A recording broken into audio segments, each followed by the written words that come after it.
Yeah, I was born and raised in Long Island, New York. Went to school at Maryland. Was fortunate enough to get a scholarship to play at the University of Maryland, and I played for Bum's staff in the Senior Bowl.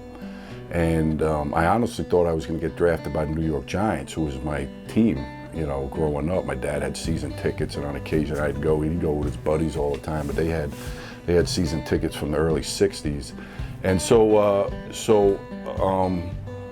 when the Giants had shown a lot of interest, I thought I was going to go there, and the Saints had really shown no interest. Besides me playing for Bum's staff, they hadn't shown any extra interest after the combine and things like that. So it was really a surprise, but I was happy. You know, I mean, I came right down and embraced the people and embraced the culture. I loved it. You know, it was really a good opportunity to try something new, and the people were great.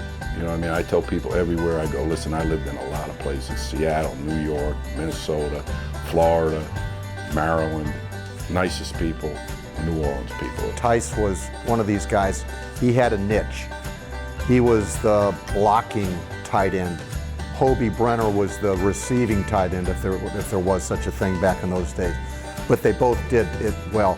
But John was a true gritty kind of guy that didn't mind getting his face dirty and really epitomized what that offense was all about. He was a slugger. He was a guy that would take a short pass and just run over people, and he was exactly what they needed in that kind of offense, because it was a ball control offense in those days, and John fit that offense to a T. He's one of these guys on the roster where every team needs a John Tice, and particularly that team. He was very durable and knew his role real well and accepted it. And when you get those kind of players, and you get a bunch of those kind of players, it fits it perfectly, and John was that kind of player.